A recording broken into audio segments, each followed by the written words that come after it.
Summertime is a time to put down your books, to relax and stop learning and lay by the pool. Am I right? No, summer is the perfect time to learn something you're passionate about.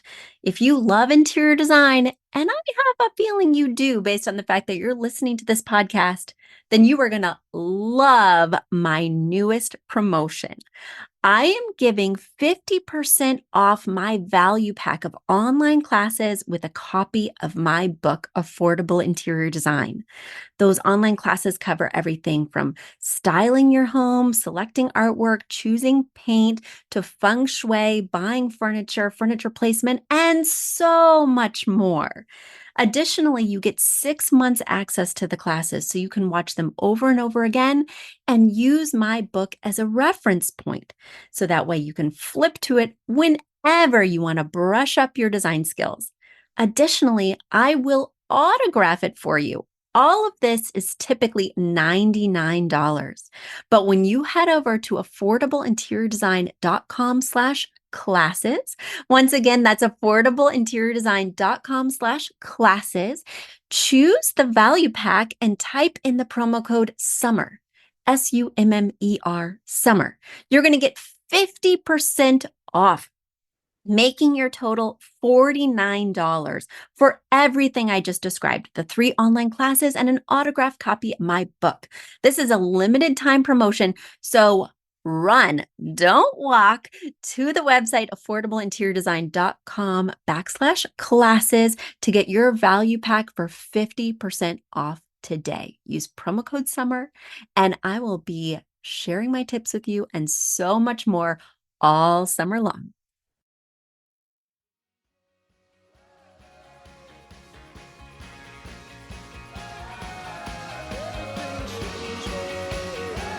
Are you clamoring for even more interior design content, more tips, more pictures, more episodes?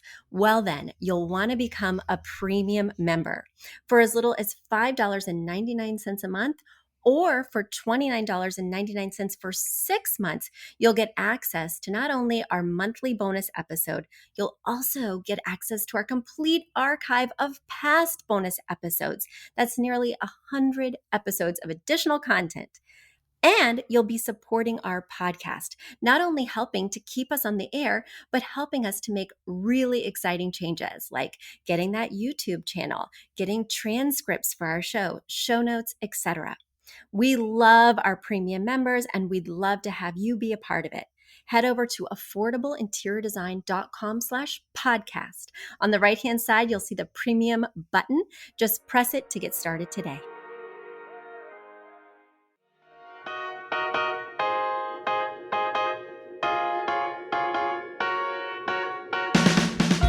You don't need a high-end designer or a lot of money to get a luxe look. Be your own interior designer. This is Affordable Interior Design, the podcast. Here's your host, Betsy Helmuth. I just love January, besides the cold, of course. But I'm spending lots of time thinking about the future, planning, imagining, getting motivated to actually make the things happen. And of course, one of my favorite things to do 4 times a year, every quarter, I go meet up with my business friends and we take a workshop together at Strategic Coach. And I get even more aligned and more excited about all the things I'm going to do. But it's also a really nice break to stop and connect with other business owners who are running completely different businesses. One of my friends is a story creator, and she helps business owners find their story and turn into speaking gigs and engagements and platforms and books and all of this amazing stuff. My other biz bestie, he is a recruiter and he recruits CEO level positions for businesses. I have another friend who's a chiropractor, another friend who does fabric selection for hotels. Another friend who has a travel company. I mean, I just love my business besties. They are so special to me. And the exciting thing is a lot of times people surround themselves by, say, interior design organizations or interior design Facebook groups or interior design masterminds. And I think that's amazing. I definitely belong to a ton of interior design Facebook groups and love to speak with other people in my industry. But I get the freshest ideas. I help my business evolve in the most unique ways by learning from entrepreneurs who are in totally different industries. How are they overcoming this challenge? What are they doing to find new clients? What lessons can I learn from an industry that seems so different and yet has a lot of parallels when you look at the actual daily goings ons? I just get so inspired by learning from other journeys and by hearing what other people are experts in. It lights me up, and I'm always so interested. Tell me more about creating a story for someone. Tell me more about hiring the perfect CEO. What do you look for? All of this stuff is really inspiring, engaging, and means I get a little escape for a little bit, even if I am going to someplace even colder, the windy city, Chicago. Bring your big coat and don't get stuck in a snowdrift like I have done before in Chicago. Guys, I am so glad to be back here with you. I wanted to just remind you of something. I could really use your help with this very random call to action. If you heard me on my last episode, you know that I'm trying to build up my little Uploft brand that's just a baby, just started, just got her little legs and started to toddle around in September. But I need to grow her bigger. It's been hard for people to find her because Uploft is so new. So if you wouldn't mind Googling Modern Interior Design by Uploft NY or just Modern Interior Design NYC, you'll see Modern Interior Design by Uploft pop up on the right-hand side as a Google business listing, right? Google business listing. Well, there's little buttons that say go to the website, go to the service offerings, email the company, and one says call the company. I want you to press that call button and then I want you to hang up. That's right. You don't have to talk to us unless you just want to. Of course, you can talk to us, but any time of day or night, weekends, time when we're open, time when we're closed, doesn't matter. Just go to Modern Interior Design NYC. You'll see the little business listing for Modern Interior Design by Uploft, and you'll click on the call button. And basically, what my SEO team has told me is that will teach Google that we are a legitimate business, that people are indeed calling us, are indeed coming to us, and it will move us ahead in the rankings because my last business name, Affordable Interior Design, got lots of traffic because it had been around over 17 years. We had proven our relevancy to Google and we were nice and busy. But with this new venture, it has been a little bit of a uphill climb. But this is a really important shift if you heard my last episode. And we're so excited about our newly trademarked name and we need your support. So head on over if you get a chance. We would be so grateful. And now let me dig into our mailbag because we have questions that have come in and I want to make sure to answer. All right, this first question comes in from Dennis, who is writing in, I'm sorry, it's Marcy Dennis. I thought it was Dennis, but then I saw. Okay, writing from Palm Beach Gardens, Florida. Oh, that sounds amazing, Marcy. I would like to be there right now. That sounds amazing. Okay, you write, Betsy, I'm struggling to nail down my style due to the current necessity to keep much of the furniture I already own. My feeling word is cozy, but I prefer to blend two design styles. My original intent was boho modern when we moved in, but I'm trying to decide on the finishing touches and I'm finding that I have a lot of transitional feeling pieces that I cannot replace. Is my space actually modern farmhouse, which was a design choice for me at one point in time? I'm afraid I went too far forward with the boho style before realizing that my furniture really doesn't fit with it. Any suggestions as to what style you see here and how to create cozy modern, something that I want with these things that I have? I have to keep the modern for my hubby. I'm more flexible. Your help is much appreciated. I am at a loss in my own home. Oh no. Oh no. I'm stuck for you, Marcy, but let's dig in. So yeah, I'm scrolling through your pictures and all of this stuff. I don't mean some, I mean pretty much every piece of furniture that I see is transitional. You have rolled arm sofas that are brown. You have two very big, bulky recliners that have transitional look for sure. Your dining chairs have a very curved, slatted, almost stickly furniture style vibe because they are so wood oriented, but the curves kind of lend it towards that transitional style. You have a white bookcase in the back that has beadboard behind and looks very Pottery Barn. The one thing that I would say before we start figuring out the style is that there's just a lot of furniture cramped into this small space. For me, that is an issue. Next to the door, you have a small black storage unit, a little end table. Next to that bookcase I just talked about that looks like it might be from Pottery Barn with either beadboard or shiplap in the back. Then you have a black trunk, and on the other side of the door, you have a wooden piece of furniture. There's just a lot densely packed into this room, which deeply concerns me because then you have 3 bookcases, 2 TVs, or no, those must be monitors for this desk. There's just a lot going on. My first question would be to you, what can we eliminate? Rather than saying, Betsy, I need to keep everything, I would take a critical look around this space because to me, it appears that some of these pieces are not doing much work. They're not actually contributing to storage and they're making it look visually cluttered. I would reduce as much as possible. But I think you're right to lock in on the fact that you have a deeply transitional space.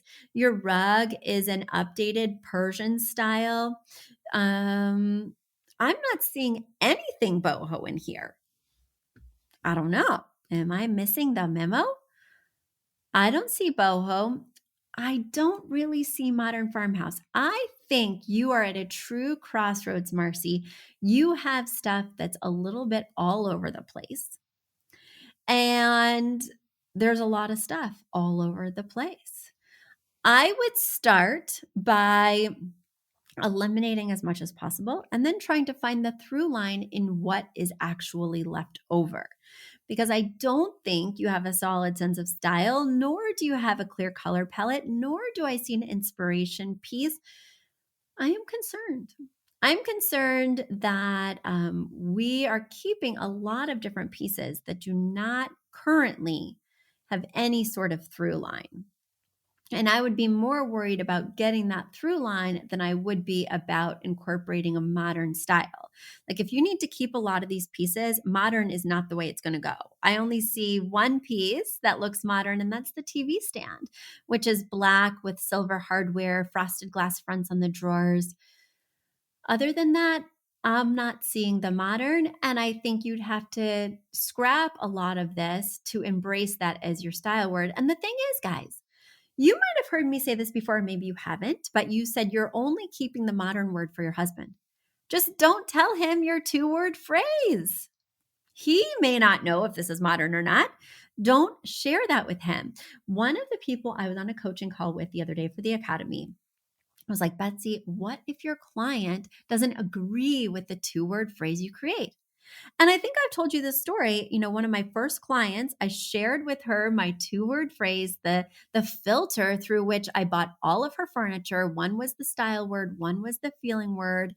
And I felt really clear that she was rock and roll romance. I wanted this feeling to be rock and roll. She was so edgy. She loved zebra print. She loved bands. She loved Guns N' Roses. She loved just hardcore rock and roll stuff, but she also wanted her place to look like it could be in Paris with filigreed metal, intricate carvings. She loved Paris and Europe in general. And there was this very strong dichotomy that I wanted to completely embrace. And I thought it made for a compelling space. Well, I was in the middle of designing, already making selections that she was excited about. And she's like, Betsy, tell me what you're thinking my style is. So I revealed my 2-word phrase and she got so upset. She's like, that is not me. I am not rock and roll. I am edgy.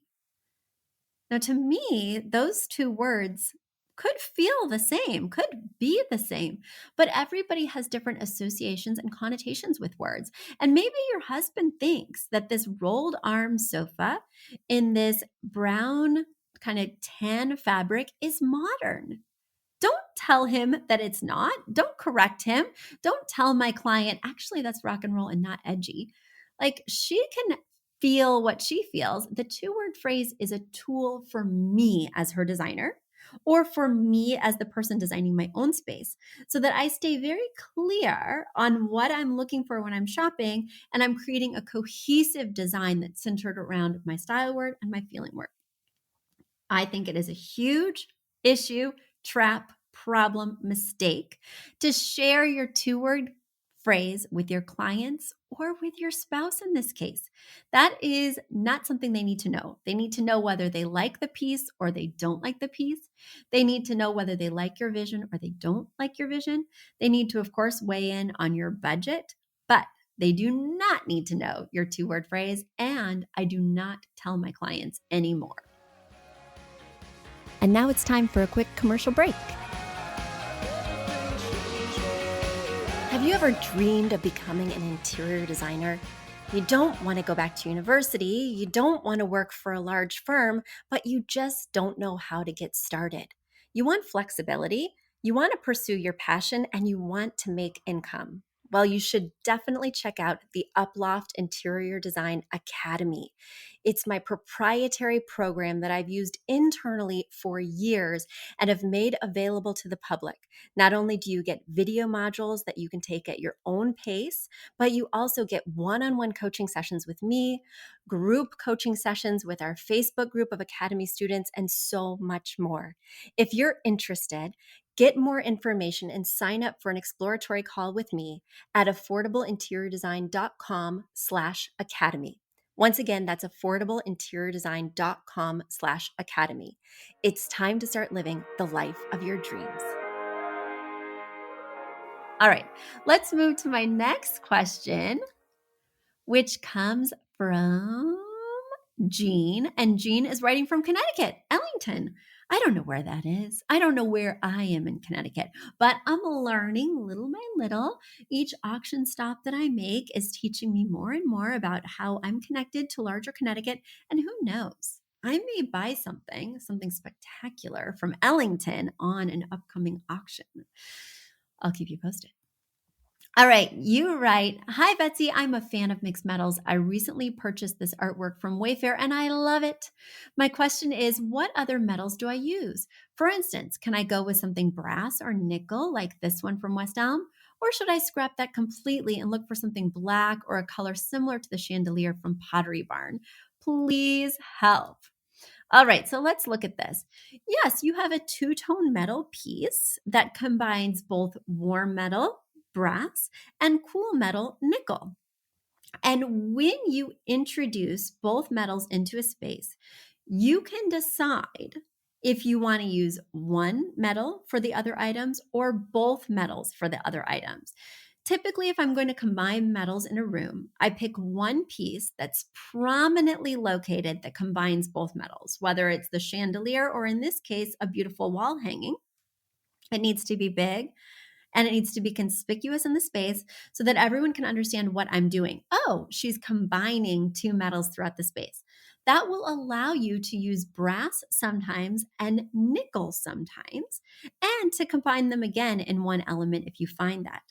Now, guys, you're probably saying to yourself, "Betsy, you don't like combining warm and cool metals." And listeners, you are exactly right. I hate combining warm and cool metals. For me, they don't typically go together. But if you found a piece that you love that incorporates both, well, buck that trend. My rules are made to be broken once you learn them.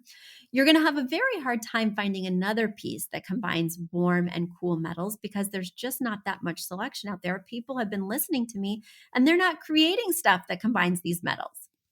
But if you happen to find it, lean in. And in this case, for the rest of the items, whether it's a light fixture, whether it's a table lamp, whether it's the legs on your dining chairs, you can choose brass or the nickel or the cool, right? Warm or cool.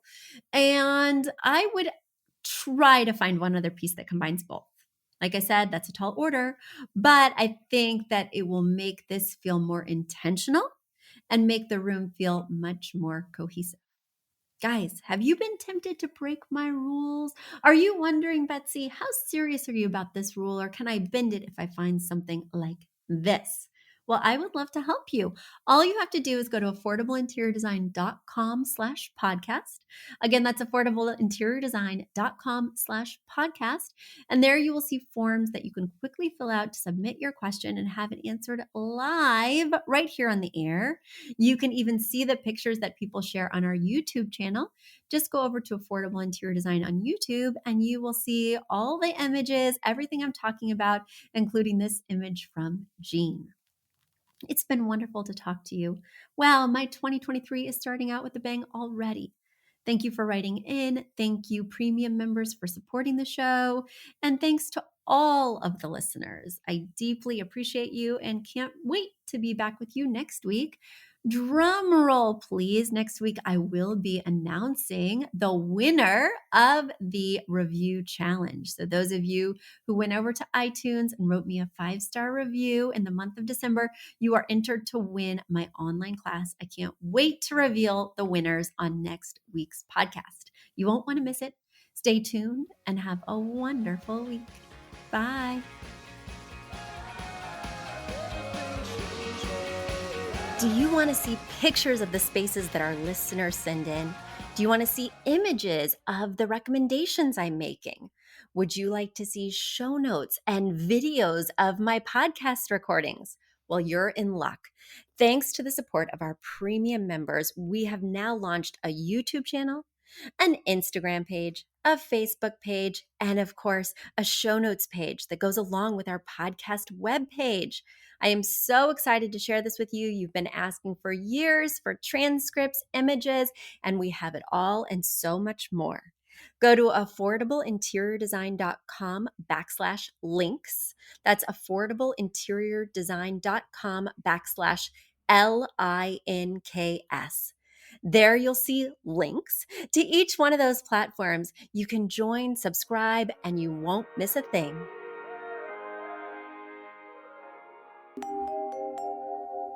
A big thank you to our amazing producer, Catherine Heller, to Aton and the MCR House Band, and to Affordable Interior Design, the sponsor of this podcast and the premier place to get an amazing look on a budget.